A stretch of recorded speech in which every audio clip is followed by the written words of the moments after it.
Welcome to Artist Tales, the podcast that features and celebrates artists from different walks of life. I'm your host, Heather Martin, and in this episode, I'm chatting with Sinéad Smyth, who's an artist and curator in Donegal, Ireland. Welcome, Sinéad.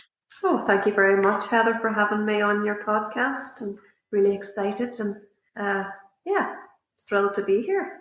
Well, it's great to have you. I've been really looking forward to speaking with you. So why don't you tell me a little bit about yourself and what you do and a bit about your background? I am an artist and a curator, as you've so eloquently said. I began painting in oils, and my first ever painting, I think, was a portrait of my oldest son on wood.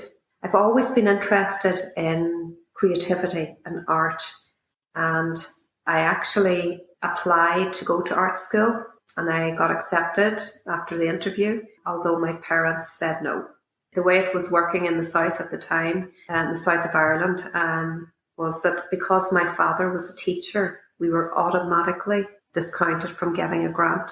So I was totally reliant on my parents for any form of third level education if I wanted it, so basically I was told, no, you have to study a science. And I found a course in Coleraine in Northern Ireland that was geography. And geography kept me in touch with the landscape.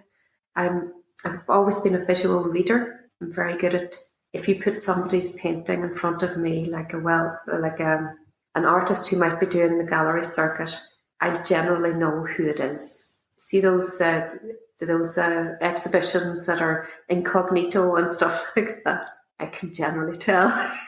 I shouldn't go to those things because I can pick out the artists that I'm familiar with very well. Yeah, so I'm a good visual reader, and I pick things up almost empathetically from paintings. And I have always been interested in map reading, drawing maps, all of that. So it seemed like the best available alternative that I was going to be allowed to do.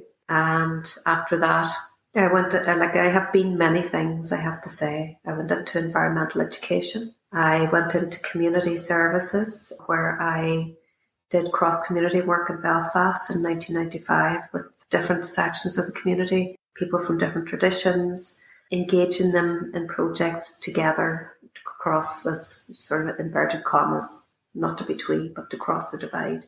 So I've had a long journey to get where I am today. I've taught in different schools. I studied teaching. I'm a secondary school geography teacher.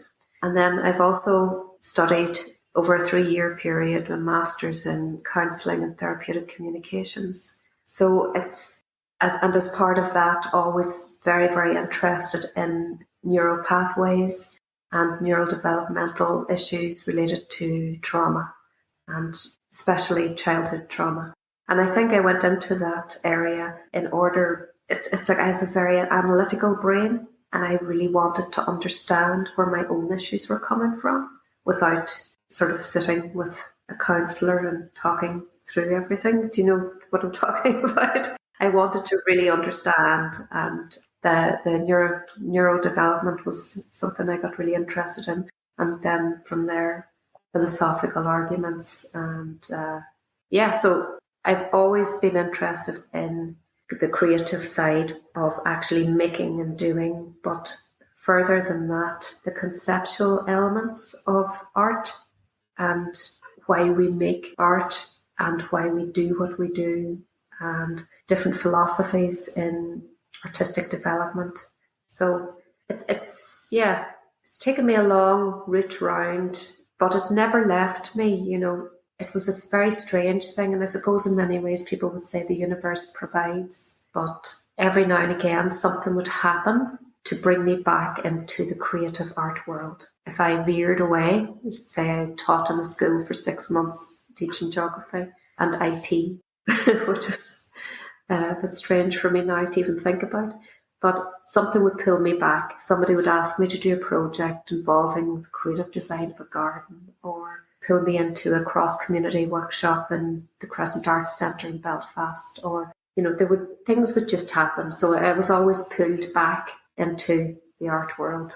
And I think after traveling around Europe in a camper van with my 3-year-old in 2000, and I just wanted to return to Donegal instead of going back to Belfast. I wanted that quieter, less complicated life. And I had the opportunity then to make a down payment on a house that had an outbuilding, which I have turned into my artist retreat and cottage and studio here that we're sitting in tonight. So yeah, it's been a very long journey. I mean, I'm 52 now, and I've just got here. It sounds like you've had quite the journey to get where you are at the moment. And, looking at your social media profile is predominantly painting, but it sounds like you do more than painting. So how would you describe your artistic practice, or what do you do artistically? I inquire. I ask questions of myself. I always think the purpose of an artwork is to raise more questions than it answers. That's my own personal take on it.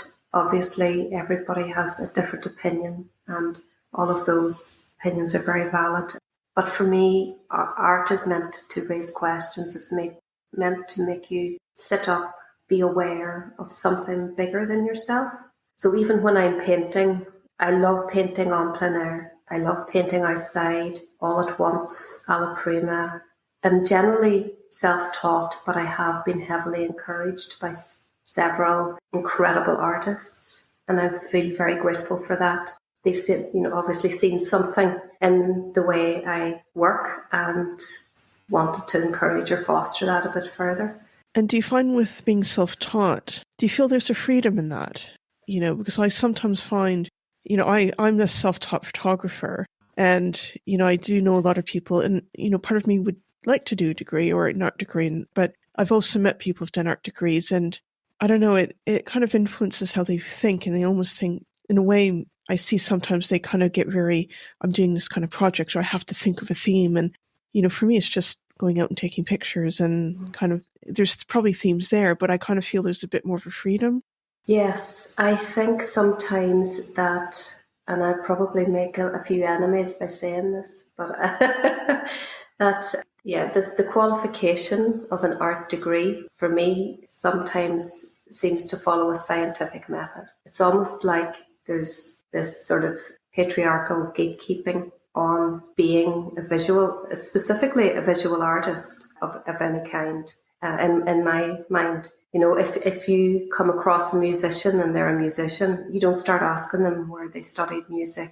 You don't jump in and say, oh, where did you study music and what is your qualification and this and that. It's, if they say they're a musician, they're a musician. If somebody says they're a writer, yeah, they're a writer. But if you say you studied art or you're an artist, it's the immediate question is, oh, where did you study? And unless you have studied it, there's almost this gatekeeping ethos that you're not allowed to say that you're an artist. I don't know if you've ever experienced that, but the scientific method. It means that you have to show your research.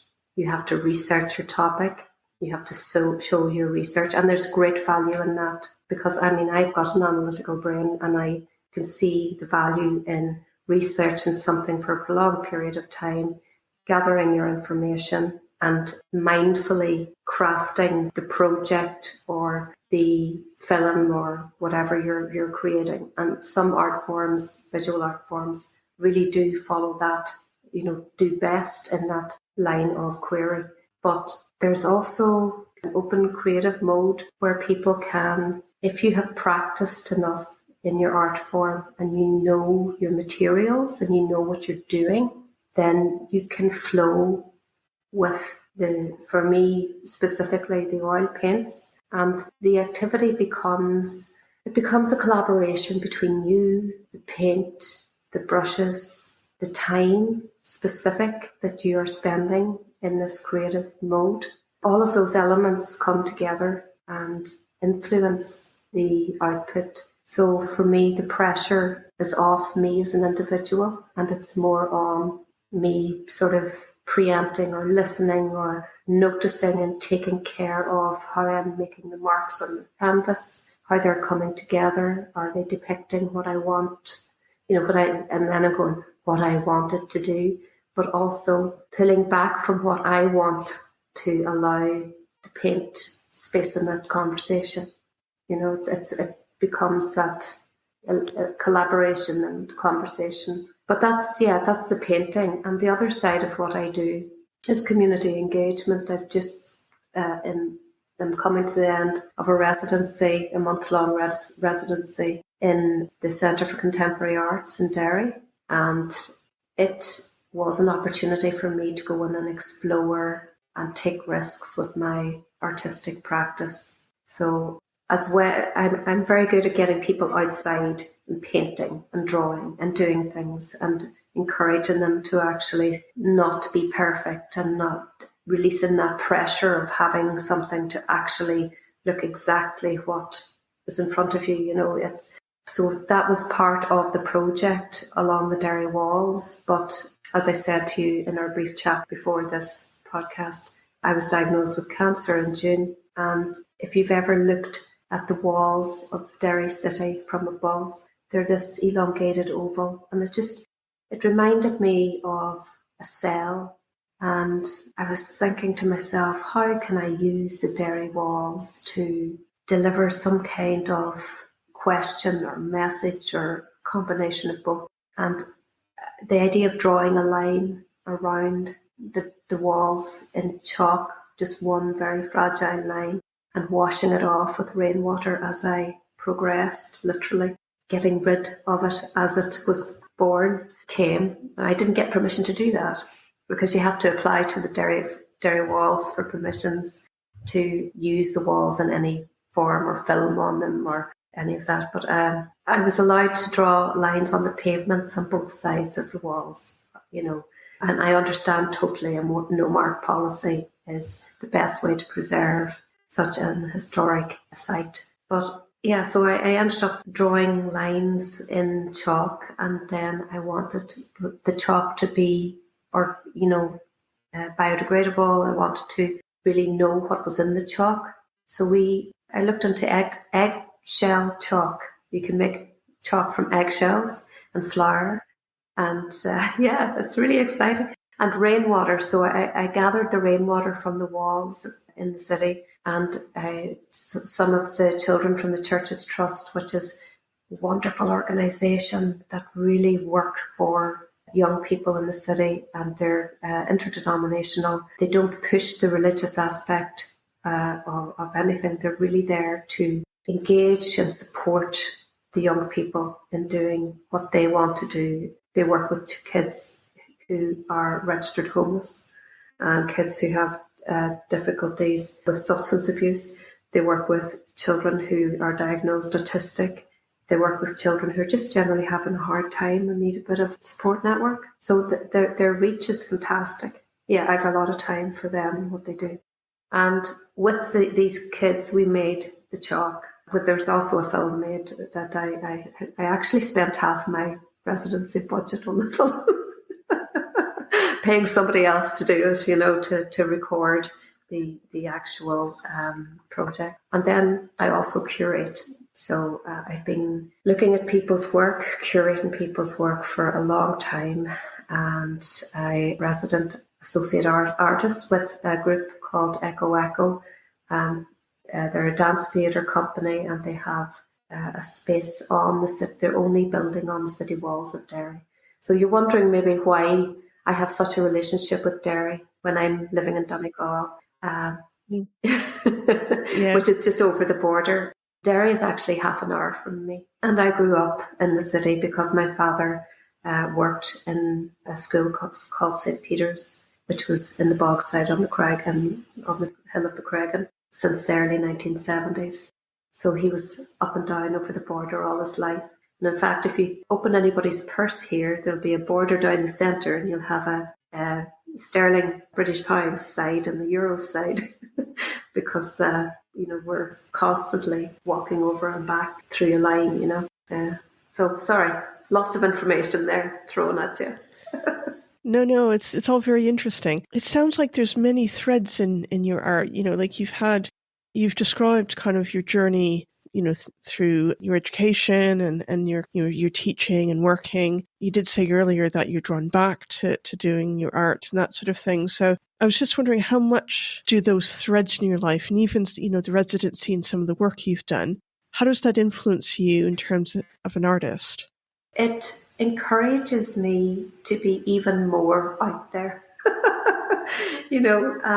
I suppose some of the projects I've done with young people, for example, I was working with a group of young people, and I think there was one young person who was a selective mute, and a couple of very quite difficult young fellas to engage with, and you're talking 18 or 17, 18. And it takes a while to get into their trust, the circle of trust, and for them to know that you're not trying to, use them in any way whatsoever. You're authentically looking for their ideas and their thoughts. And we had several conversations. And the pieces of art that came out of those conversations, the one I'm thinking of actually specifically, was called Punch Bag. The conversation went around the idea of how they feel so angry towards the people who are supposed to be in an authority and in charge of them,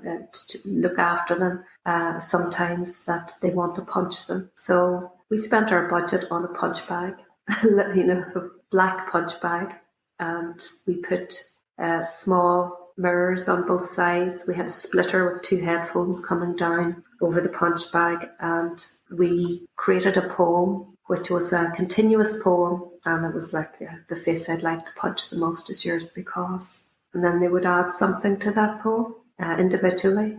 And so even if they participated by writing one sentence, they contributed to an incredibly powerful piece of art. My daughter, who was 15 at the time, read it because I could give consent to that. I didn't want any of the kids reading it themselves. But people came away from that installation with tears in their eyes, that they felt that it had hit home very literally. There you go. No pun intended, that it hit home. The piece went on tour then to Crumlin Jail at one point, and was very well received. Yeah, and another piece was called Hooks in You. I took a group of 4 boys to a charity shop, and we bought. They'd never been in a charity shop before. These young fellas in their top quality tracksuits and trainers that cost more than my entire outfit or whatever. But they were in the charity shops looking around. They were like, oh, you know what?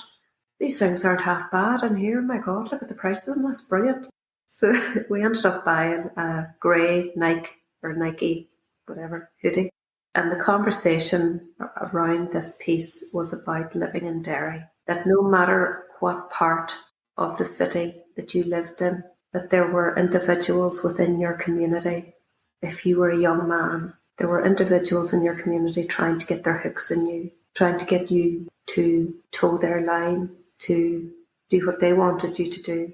So we suspended the hoodie from the ceiling in a sort of like an outstretched mode with fishing wire. And we sourced some lead fishing weights in the shapes of teardrops and we got fishing hooks, and we put them through the hoodie, and it was like the teardrops were hanging at different heights, and they were just hanging down. And the whole thing just came together absolutely beautifully, as if it was just, this was meant to be. So I think, to go back to your initial question, what inspires me inspires me hugely, that people who perhaps were told that they were bad at art because they couldn't draw what shoe or still life was put in front of them, or they couldn't sit still long enough to draw that because of various elements that were going on for them.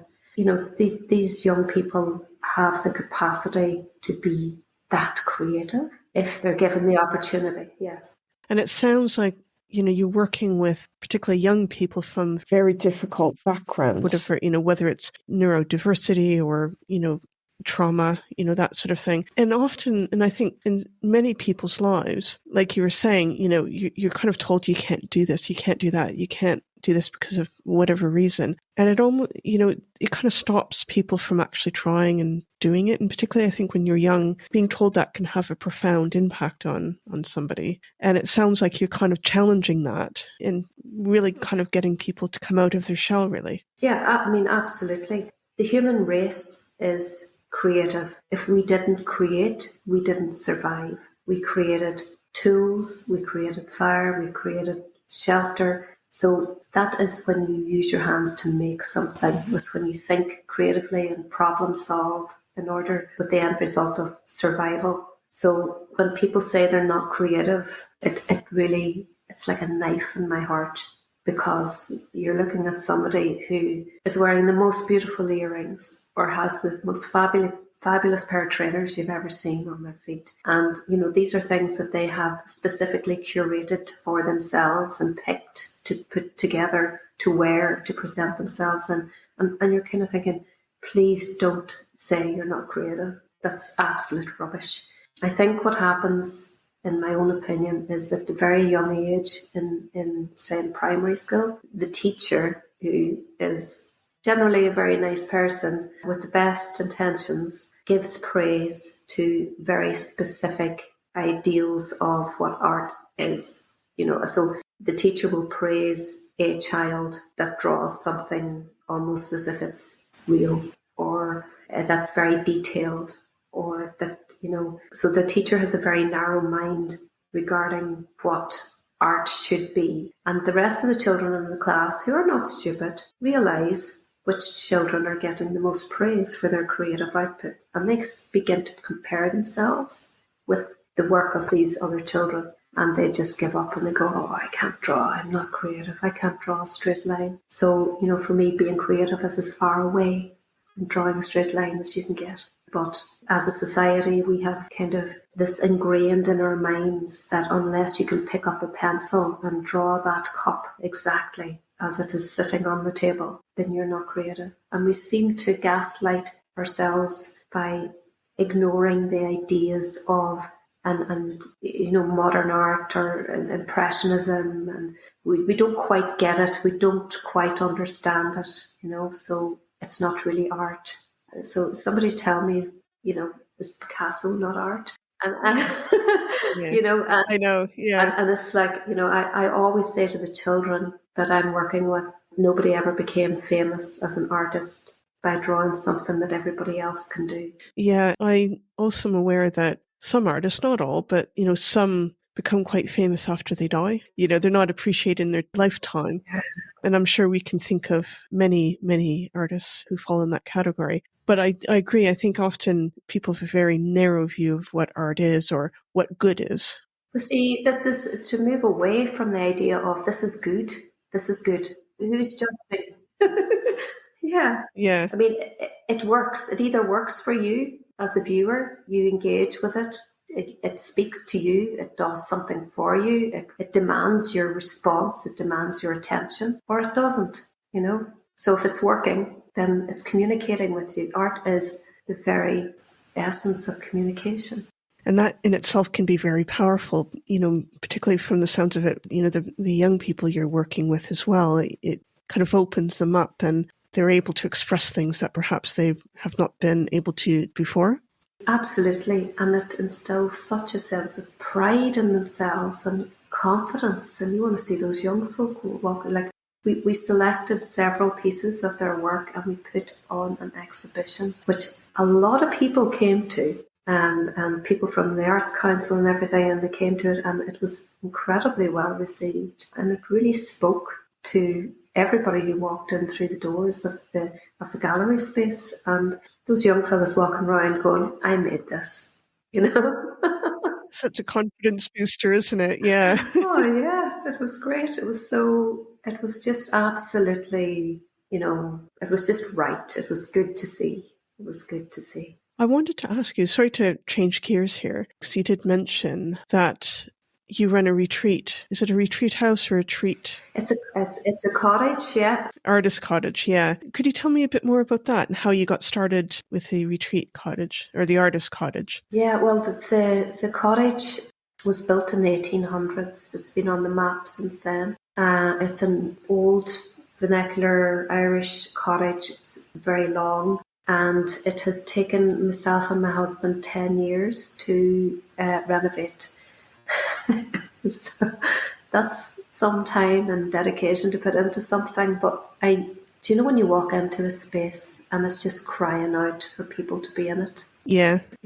And I always think that I'm a great believer in vibrational energy, and I don't want that to sound kind of airy-fairy, not at all. I just think that when a house is lived in, the people who live in the house kind of energetically charge the stone of the walls, and that it carries some echo of their presence. It's just my own personal feeling. And if you walk into a house, you can feel a really good energy. You go, this is a lovely space. This space should be used for something. This is a creative space. And after I finished, on the journey of renovating the house, we turned part of it into a studio, part of it into a living accommodation with 2 bedrooms. And I don't mind saying so myself, it's very beautiful.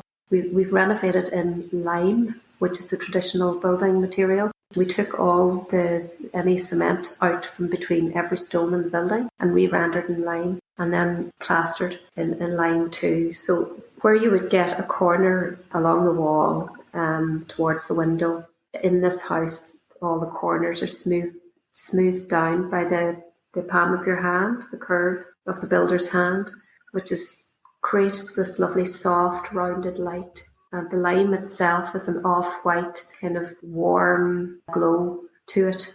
So it creates a lovely space. And so then I run, getting back to the art retreats, from September to June, I run a weekend every month where people can come and they can learn various aspects of creativity or art. So I enjoy encouraging people. I love seeing the light switch on in somebody's eye when they actually get what you're talking about. When you can bring someone to the point of being independently aware of what they are doing and the process they are taking to make their painting. You just don't splurge paint on the page and expect something to become something or to be a great painting. There is a process, and I'm a big one for demonstrating the traditional style of oil paint application and then allowing people to work with it on their own terms. So at least if they have the foundation of how the medium practically works in the studio now, that's different to outside on plein air. It's a totally different ballgame. If you're painting outside, there's a joy in trying to capture the immediacy and the relationship between the sky and the sea and the mountains and the cloud shadows that cover different aspects of the landscape as the day progresses and the light changes. And again, there are so many shades of green that in this part of the world that it's very difficult to capture. But one thing I do specifically try to encourage is that instead of that people mix their colours, that they become competent colour mixers, that they know how to get to a certain grey from their colour mixing, rather than splurging out some black and white onto a palette and getting a grey, because that's a lifeless grey. That grey doesn't exist in the environment, and also things like, if there's a dark shadow, then to view that as an absence of light on a certain colour. So then you're looking at the colours around that. What are the tones and what is the saturation of the colour around that, and how can you darken that down without overly distressing the pigment? I could talk about this all day, but anyway, I love sharing that with people and for them to go away with completed paintings or maybe a couple of projects that they can then work on at home. It sounds like you're really creating a safe space for people to really explore their artistic side and play around a little bit. Yes, that is my aim, to create a space where people don't view their creative endeavours as mistakes. I think we're pushed heavily towards things having to be perfect or having to be completed, and not everything needs to be completed. some things have a life outside of needing to go onto a wall for an exhibition, you know. I mean, I think works of art are like individual people, and we, you know, not to sound twee, but we all have our own journeys that we take part in. And sometimes a work of art is a series of marks that allow you to vent visually your frustrations, perhaps, or your emotions, or your connection to the life you're living. And not all of it needs to be hyper real. And that can be very difficult for people to get to, you know, a point where they feel confident or confident enough to experiment with abstracting what they see, pulling back from looking at life in 3D colour and pulling back from that, taking elements of it and creating something new that says something a little bit different. And just allowing that space is just very nice. I love it. I just love it. Asking them to, consider things differently and ask questions of themselves and, what is that line doing there? Where is it going? And, I think we sometimes focus a lot on having a piece of work presentable that is ready to frame and exhibit, considering where is this line going? Is it taking the viewer's eye off the canvas? And sometimes maybe that line just needs to do that, take the viewer's line off the canvas because it just wants to. And that's just the mark you've made. And we can be heavily critical about ourselves as... I think, yeah, no, I agree. I think we can be super critical of ourselves, and it's nice to be reminded that even life isn't perfect. So just that, it can be reflected in art as well.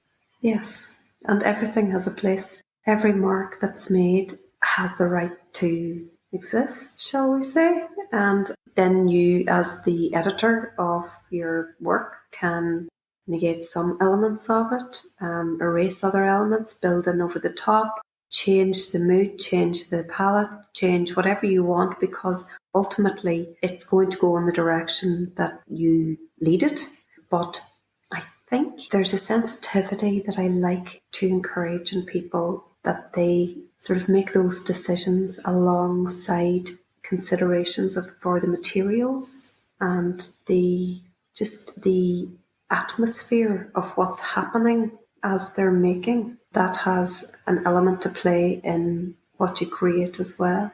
So it sounds like you've created this wonderful space for the artist retreat. You've had a number of projects and things that you've worked on. So where do you think, things will go next? Do you have any other projects you'll be starting to work on, or do you have a sense of direction at this stage? Do we ever have a sense of direction? We're all over the place. True.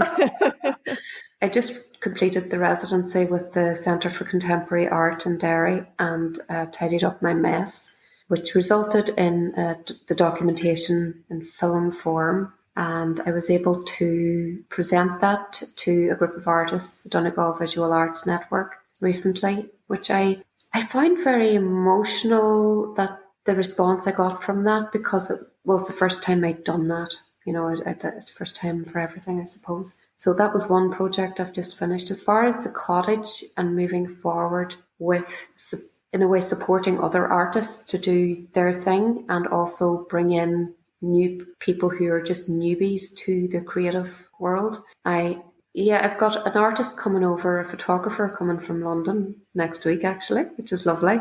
And we will tour around a couple of exhibition openings, and we'll probably end up painting on plein air together through the week. And I have an artist from Philadelphia coming over, Pennsylvania, coming over for 3 weeks to live and work here. It is my hope that in the future, it's something I'm working towards next year, is to provide accommodation for free during the off-peak times in the winter months. This is 2025? Yeah.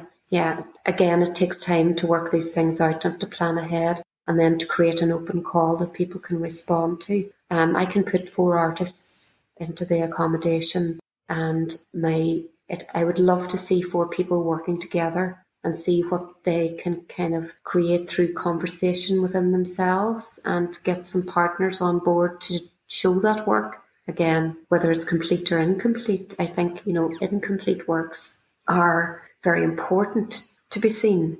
And a lot of them never see the light of day, which is the title of our winter open exhibition this year, which the call will go out very shortly now. But with the Echo Echo Dance Theatre, we have an annual winter A5 exhibition. And what we'd like to do this year is support the unseen artists. So that the exhibitions will be called Light of Day, and it can be interpreted whatever way people want. And they submit an A5 piece of work as a donation to the dance theatre, that sort of like artists supporting the arts as a way of giving back, but also that their work becomes part of a digital archive with a group called ArtLink.